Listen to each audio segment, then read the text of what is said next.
Welcome everyone to episode 425 of the Daily Motherfucking Swole. Live every day at 12 noon Eastern time. You can catch all the episodes on YouTube and also the podcast so you can fuck your ear holes with amazing fucking knowledge every day on SoundCloud and iTunes. You can listen to me if you don't like the hair or the beard. Don't know why you wouldn't. The sun is shining, the birds are chirping, the bacon is sizzling. Welcome to the Daily Swole.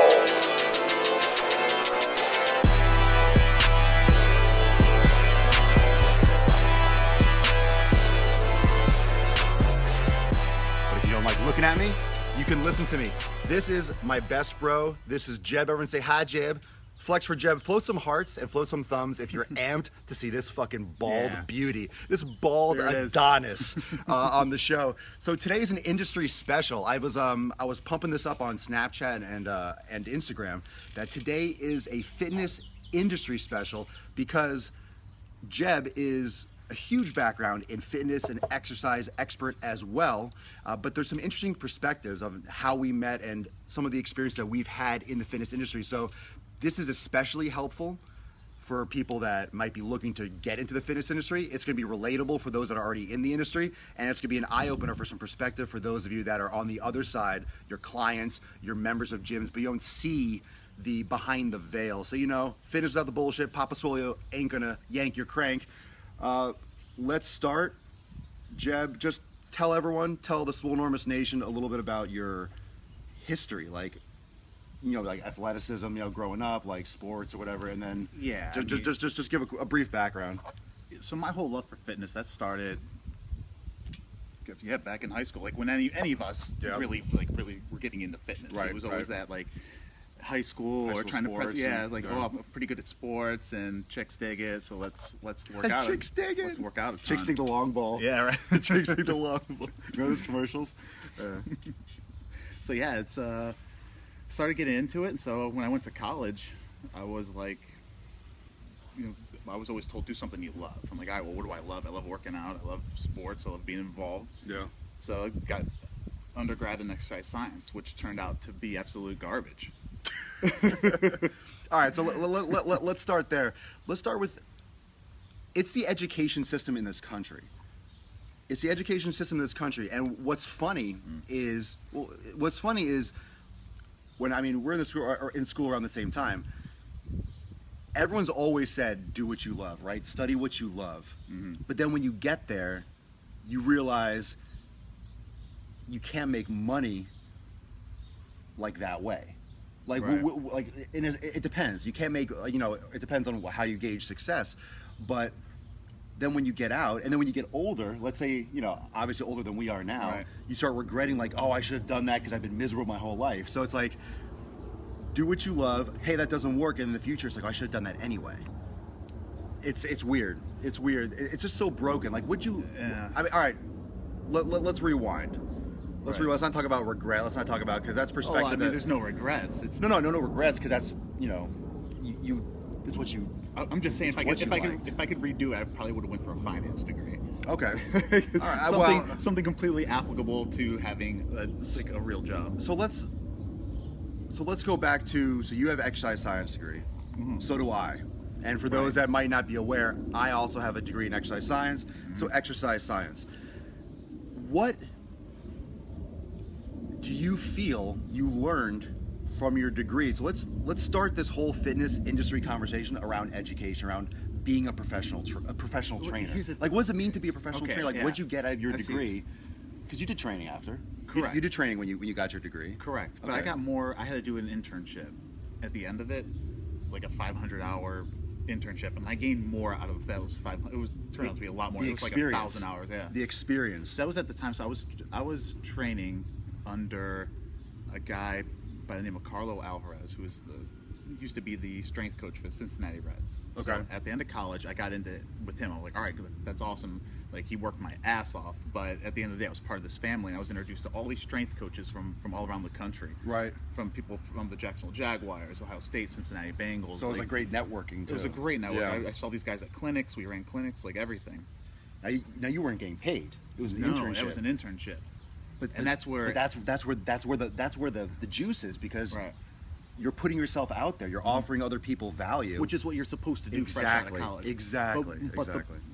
The part that kind of started slowing it down and the reality started setting in when I started getting these job offers for the minor, because in strength and conditioning for baseball, you don't start off being the strength and conditioning coach of the Atlanta Braves or the Pittsburgh Pirates. You start off at the very bottom. You're at spring training with everybody. Then you usually travel with like the single A team, like, and then you have to work your way up just like a player. You put in the same You put in the same farm system. Yeah, you don't just go right to the top of the heap. And of course. At the time, so I was living in Cincinnati. So I got a job offer with the Indians. And go Tribe. It was like the Indians, the Pirates, and the Reds. Like any one of them I could have had a job with for spring training, because it was just that. Right. And the pay was like $1,000 a month. Jesus Christ. Plus $25 a day for food. That's minor league. That was I'm like, oh cool. So I had to leave for spring training, pay for my own place down there. With what money? Yeah, with what money? It was like $2,000. So I think it was like $2,000 a month, but still, I had to pay for my own place there. It's like Section 8. And still pay for rent in Cincinnati. I'm like, I can't afford this shit. Yeah. So then I'm like, well, I can't. I passed up on that. And then I got, I met, at the time, I don't know if he's still a strength coach, but Mark Asanovich was the head strength coach of the Jacksonville Jaguars. Wow. And he invited me to go down there for their OTAs, for their off-season shit. And I was like, that's amazing. That's an opportunity of a lifetime. I can go work out with the Jacksonville Jaguars, meet all these. Yeah. Like, it's like back when like Maurice Jones-Drew was the running back. Like, they had a decent team. I don't know who the fuck those people are. No one knows who played for the Jaguars. It was like a dream come true that I had this opportunity. So I was like, cool. Like let me know the specifics. He emails me back and he goes, here's the dates. Like, I suggest getting a place around the training facility. So it was like 2 or 3 weeks. We had 2 weeks training camp. I would go there, fly myself there, put myself up in a hotel. Right. So there was nothing. And they would pay me nothing. Okay. So because everybody would do it. Everybody and their mothers would. Would jump at the chance. Yeah. Right. Okay. So they didn't have to pay you anything. And why would you? Why would you pay someone if people will beg you to do it for free? Correct. And that's why minor league. Like, reality is. So what got you those opportunities? Was it the degree? Or was it that networking? It was the networking. Oh, absolutely. Okay, so what benefits do you, for people that are watching that might be like in school for exercise science, because we don't have necessarily perspective on like other degrees. You do have another, we'll talk about that later. Right. But, you know, for people that might be looking for education, like I want to be into fitness, what do people need? Because you had the CSCS. Correct. And anyone that's watching, the CSCS is from the National Strength Conditioning Association. It is, from an educational standpoint, it's the highest level, as far as I know. It's like the gold standard. It's the gold standard because you are required. Supposedly. Well, who knows anymore? With so you're actually required. You cannot take the test unless you have a 4-year degree. You don't have to have a 4-year degree in exercise, but you have to have a 4-year degree minimum to even take the exam. So anyone that has the CSCS, you'll see those letters on the end of like strength coaches, orthopedists will flaunt it, physical therapists. So you see that a lot of like, you know, in articles you might read Men's Health or Fitness, you'll see like, you know, John Smith, CSCS, and stuff like that. So you had that certification. I did or do, like, I'm not sure. I don't even know if it's still current. I mean, I know mine's not current. Yeah, so I mean, but and it's funny for people watching, because a lot of people out there watching are certified and like, okay, they keep it current, they this, and you and I, and me, like, I mean, I'm doing the show and I'm like, no, like Well, I lied about my CEUs. We went to that conference that one year. No, we went to, no, so the point is, these certifications are part of the education system. Right.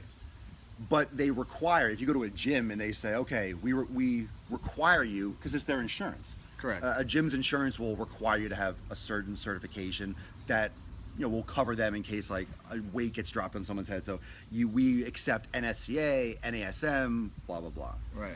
So you would say, in terms of percentage, what percentage of value would you say your education certifications versus experience and networking? Like, piece of the pie, like what percentage was education, certs, just learning? strictly fitness related.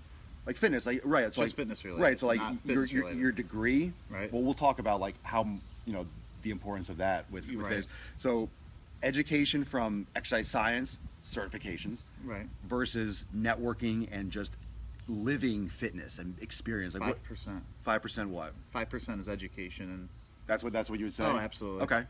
I mean, 95%. I mean, if you have to put a number on it, that's such a bullshit arbitrary thing to do. Like, Right. what percentage? Who It's knows? that- yeah, it's that- different for everyone, but it's It's small. that skewed though. And I agree. And Yeah. one of the reasons why I've been successful is because I was as passionate about it in my private life. Like I had that degree for exercise science. I was studying it in college, but every waking moment I was in the gym. I was reading. I was like living fitness. Like I was reading every magazine, everything I get my hands on.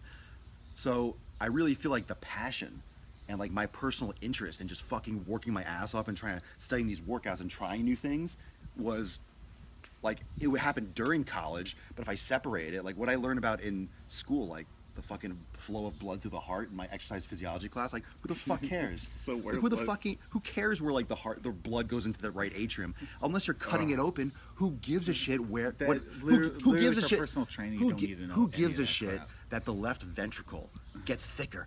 You know, with an athletic heart because it pumps the blood hard. Who gives a shit? Who cares? Unless you're a heart surgeon, it doesn't fucking matter. Yeah, So these certifications, like the first like 8 chapters are like anatomy. The head's here, the foot's there. Show me how to fucking. Okay. So if you have education, because you're getting these people that go to school, $100,000 for exercise science, $1,500, $2,000 for these certifications for fitness, for personal training, and the requirements are CPR. There's no hands-on requirement to get the certification for all the top certifications. So you can be great at taking the test and then have never lifted a weight in your life. You can get certified and never actually have set foot in a gym. Right. Oh, you go do CPR. You have to you- physically be there, but that's it. Well, we've experienced that when we were teaching. From what?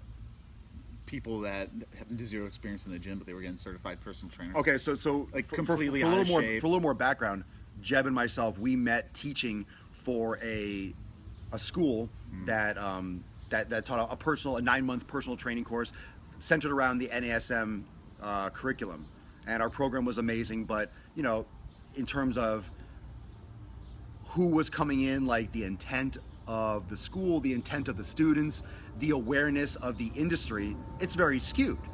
It's very skewed because and this is from me personally, the more I've been in the industry, the more I've realized that it's not like the books don't make you a successful trainer. Now there's many different ways of being a trainer. There's many different ways of, you could own a gym, you could be certified, and we'll probably do another episode, like we'll go into this a little bit more in depth. We'll see the comments. If you have any like specific comments or questions, we can get to this in another episode, because I don't want to necessarily be here for keep you guys too long. But for training, what's the most important aspect of being a personal trainer? Because a lot of people, it doesn't matter if you work for a gym. It doesn't matter if you own a personal training studio. It's still your dealings with the client. Like, even if you work for a big chain gym, the client is still purchasing you because they like you and they want to train with you. Yeah, they're always purchasing you. You're so what do you think, aside from experience and networking and like the certification not being as important as they make it out to be, what's the most important thing for a trainer? Like, what makes a good personal trainer? What makes a good fitness professional, would you say? Good personality. Personality. Do you have to have a personality? If you don't have a good personality in this industry, you're screwed. And you've seen people like you. You've seen people that were like clowns and outgoing, but didn't know shit. Other clients from other trainers would be coming up and asking, "Hey, like, can I train with you? Or is it okay if I switch trainers?" Yeah, it's like, and they're all like hesitant. It's like, yeah, your guys' trash. There's so many like subtopics that I want to get into, and like we have experience. We just like rant about. Like, yeah, it's just there's no. I don't know. I thought there was no money in fitness. That's why I got out. Okay, so let's talk about that. We'll do another episode on some other things. So your flow, you got into fitness, you grew up, your degree, everything. Right. You were in fitness. Like, we're talking, we taught people to be certified. Like, we taught trainers to be the best trainers. We wrote curriculum for like. Yeah, we wrote curriculum for NASM. So we were like super highly involved with fitness, and he got out. I got way out. So let's go from that angle. So for those who might be watching, that might be like, hey, I'm interested in getting involved with fitness. I want to be a trainer. This is my passion. I mean, first off, with any industry, if you're not passionate, you shouldn't do it. Because if you're not passionate, you're not going to be putting in tons of effort and tons of time that it takes to build a business, because it's a business any way you slice it. Yeah. What is the misconception? Because a lot of people get into fitness and I think it's weird. It's like, people think like, okay, I can charge $80 or $100. That's so the it's like misconception is that all right, what's the dichotomy? What's the disconnect between what people think about what you can make in the fitness industry and the reality? Because everyone's fed this bullshit because they want you to get their certifications. They want you to spend all this money on stuff thinking, oh yeah, but the reality is you're going to go to a gym and you're going to make $15 a session. But you can. Or $30. Right. You're like, but and you know this, what percentage of people can charge $100 an hour? Can or do? Can't. I mean, I guess can is And- do. Like and if do, yeah. if you get the money, that's what you're worth, right? I mean, that's what people pay for. The percentage of trainers, dude. And those clients. that's got to be under like 5%, Way like way 1%, like really low. The reality is, who's going to want to pay more than $30 for an hour for someone to tell them what to do? I mean, and it's out there. We've seen clients shell some money, and people have shelled some money. But Absolutely. the whole fact is, like, all right, if I was to charge someone $100 an hour, Right. where would I do it? So I have to build my own facility right now. I have overhead. Or train them at their, because I'm in Miami, train so them like at their house, like their condos. which is dog shit. Well, and Always is. But here's the interesting Always thing, is. right? Okay, so let's say I tell someone, let's say I tell the, let's say I tell, okay, here's the reality with training. So I'm in Miami. You lived in Miami for years. The condos, right? People like, we're talking about, these huge on the beach, $1 million fitness facilities, right? So you go there. Here's the kicker, right? Let's say you charge $150 for an hour. Right. It sounds great, right? It sounds fantastic. Oh, $150 for the hour. It'll take you half an hour to get there. You have to leave, let's say half an hour. Yeah. Like in traffic. It's like in Sunny Isles or something like that. But let's say half an You're hour, screwed. half an hour before, and half an hour before your next session. So that's 2 hours. So already you're making 75. Correct. 75. Not to mention if you have to pay for parking or valet if the person's Always not do. covering. I mean, Always have to. sometimes like I'll have the client. I used to have the client cover it, or they have like they have a voucher. Yeah, you still tip the valet a buck or two. Okay, so It's your gig. valet, you're right. You want them to, and sometimes even at these private condos, you have to pay to train their client. Like you might pay an overhead. So let's say you go to a gym, you might have to pay a trainer fee, which could be $15 or $20 for a session. Right. Or you pay a flat rate like $500 a month at a gym, whatever. But if it's at their condo or their local gym, so it could be $15 to train them one time. So then all of a sudden you're making, let's say you're making 150 minus the hour, so 75 for an hour. Then you're making minus 15 or $20 off that, plus gas. Plus and plus that you have to think about this: the travel time before and after. Not only are you splitting up what you're making during that hour based on that half hour, but you also have to think about that's also a half hour where you're not making money from someone else. Right. So it's almost like a double loss. The reality It's just all those subtle things that you have to. But the reality is, you're not going to. People don't charge $100 an hour because I was saying they 150. Can't. Or 150. But when does that happen? That's they can't, exactly. unless they have something completely insanely unique that only they can do. Or they got You're hooked up not with a charging. celebrity or someone That's like it. just Yeah. super. You're a trainer of the stars. Then everyone Super uses the same elite. Yeah, person. you met the right But person. that's one. That's like a hand. But here's the thing: you met the right person. What is that? Networking. That's true. That's knowing someone that knows Wow. someone who's an artist in Miami, like a singer. I still think like personal training is a great thing to do on the side. On the side, Because Right. and here's why. Here's why it ruined it for me. but some people are really And this is- passionate. They're like, I want to do it. I understand. And so was I. You remember me? So was I. Yeah.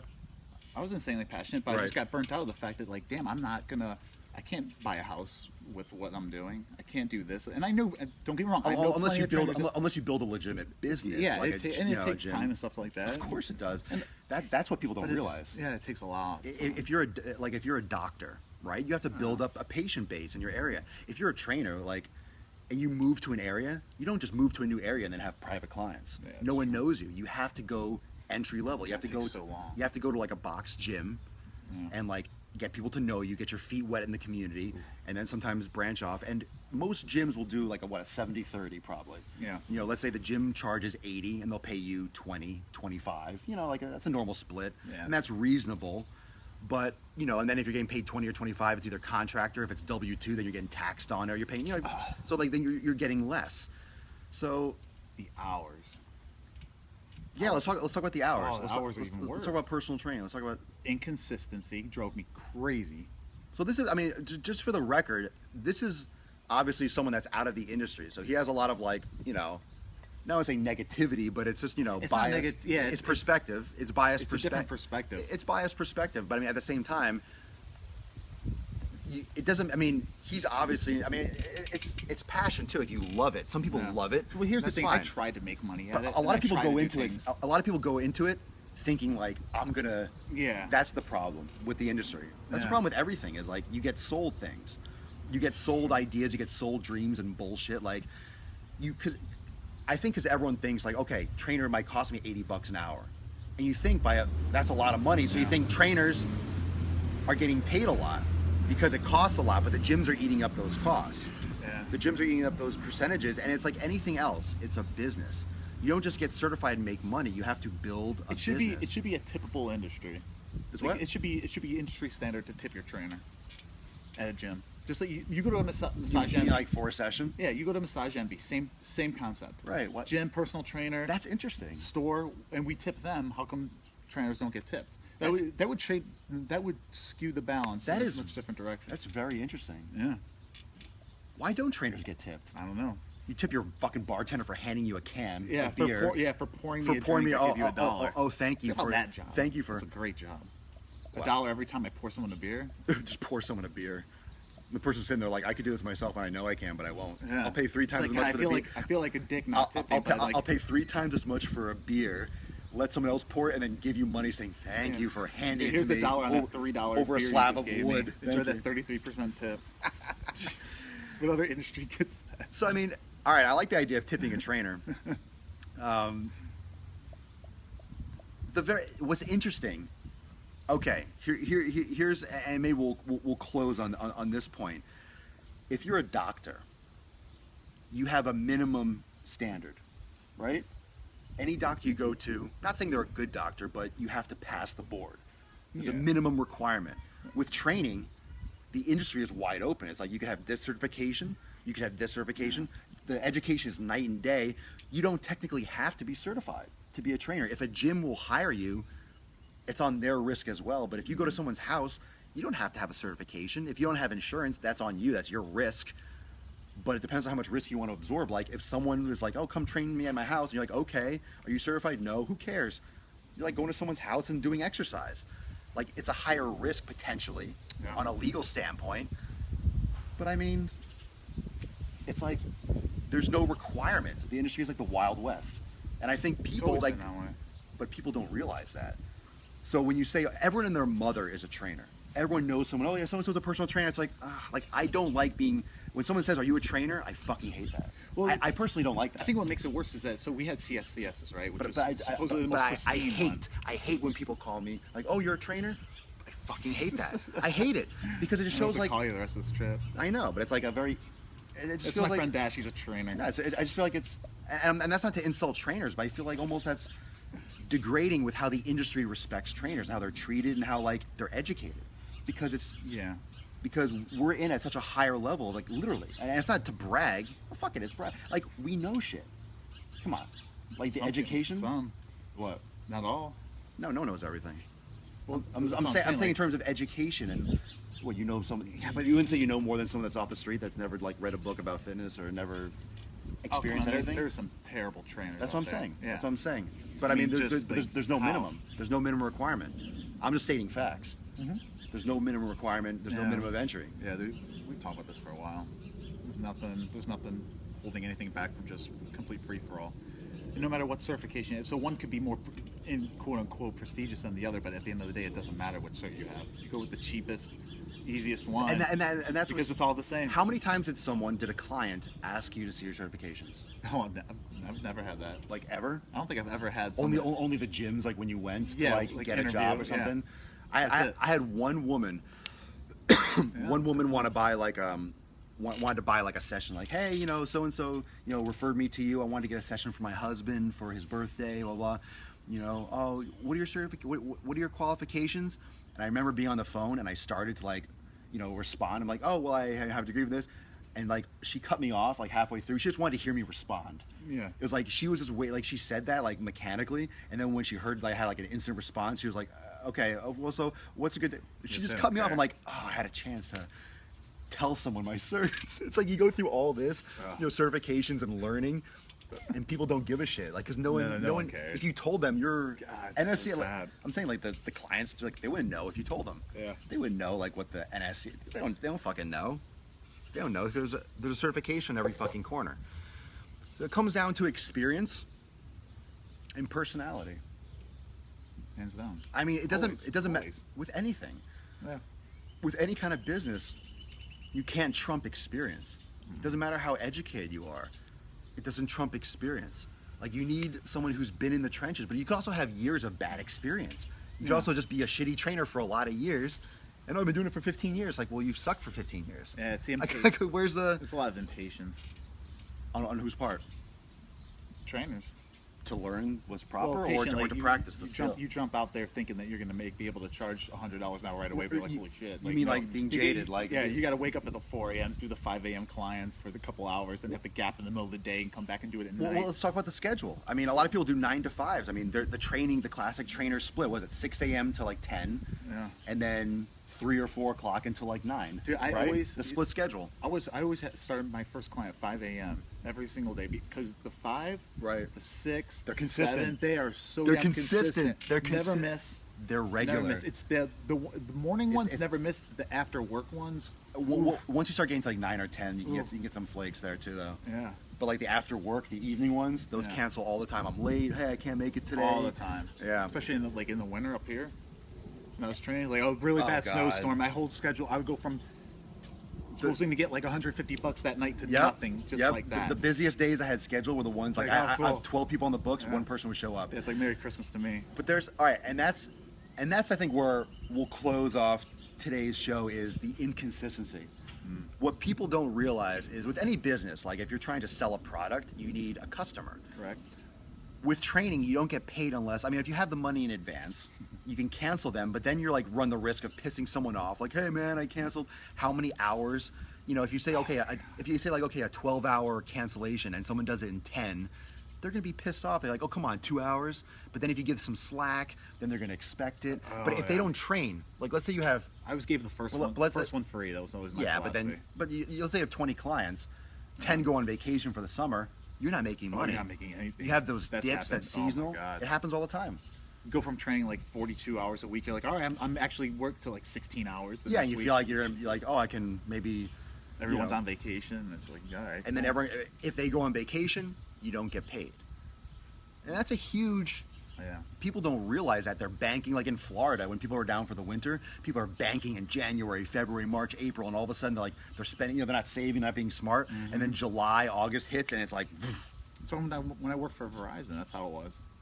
for any business, like Especially down in Florida. Well, that's The seasonal. seasonality. That's seasonal period. Yeah. Well, up here is not seasonal. We would make all of our commission. God. Yeah.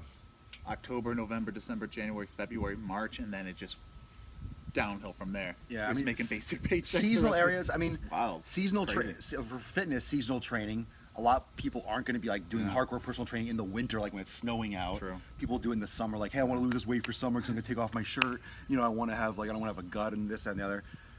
I don't know. I mean, how would you rate your experience? I mean, because obviously, we're not going to get into that. Like, you're not doing that anymore. Right.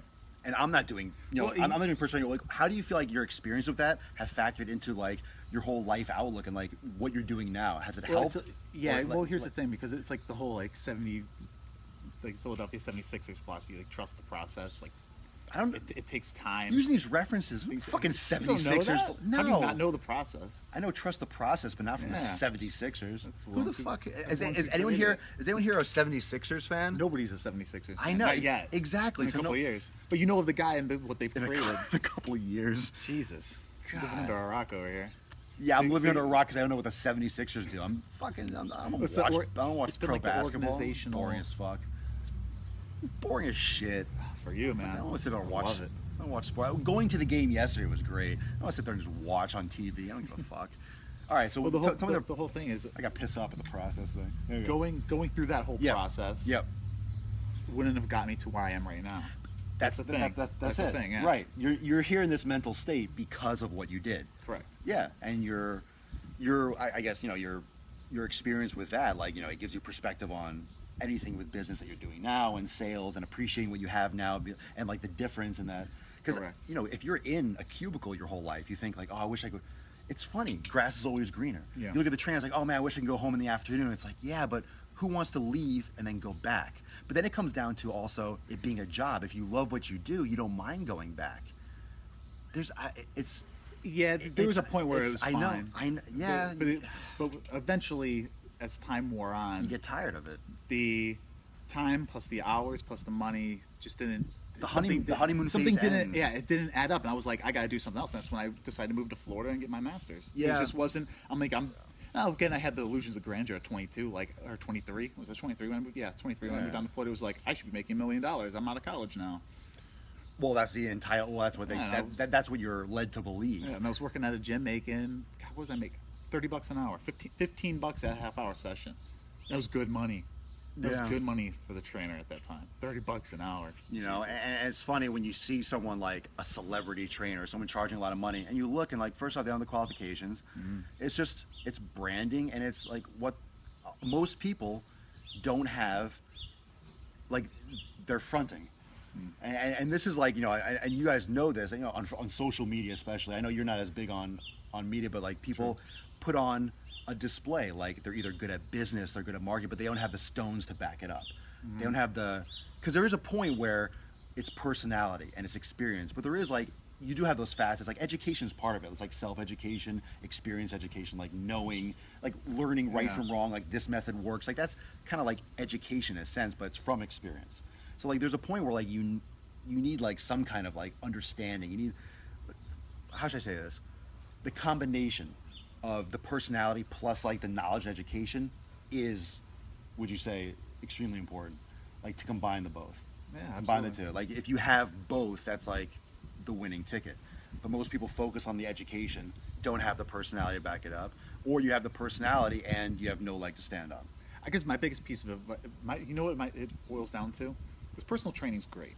It really is. It's fun. Yeah, I mean, but don't get a 4-year degree in it. No, don't you? No, that's anyone, pretty much. Don't get a 4-year degree. And look, anyone that's watching this, that might be going to college, or like, if you're doing exercise science, but your dream is to be like a physiologist, where you need to get a master's to do that. No, but let's say you want to work for you want to be an athletic trainer. Like, you need to have certain education levels and certifications to do what you want, or you want to be an orthopedist and like I can do pre-med exercise science and then go to med school. If that's your passion and that's all you want to do, then it could be the same track that gets you there. Yeah. But if you want to be a personal trainer, you do not need a 4-year degree. Like, get a 4-year degree. Don't even get a 4-year degree in fucking business. Get something that's functional. Yeah. And dude, if you want to be a fucking trainer, don't even go to school. Like, don't do it. Do accounting or finance. Like, do something that like you need to do school for. Yeah, like, exactly. Yeah. Like personal training, you don't need to. Like, to run a business, you don't need to go to school to run a business. No. Like, you can. The most successful people in business don't have a fucking degree. Correct. They dropped out because they're like, this is bullshit. Yeah. They fucking started young. But, correct. Right, like, get something like, okay, if you want to be in accounting or finance, like, I need a degree to do. Yes. I don't know. I mean, some people love to learn. If you're going to spend money, man, I'd spend it on something functional. That's why I went back and got a separate degree. If it's free or it's paid for, do it. If it's going to be debt, don't fucking do it. Brutal. Don't do it. Sorry. Regrets. I mean, it's just, but that's experience. You don't know that at the time. Yeah.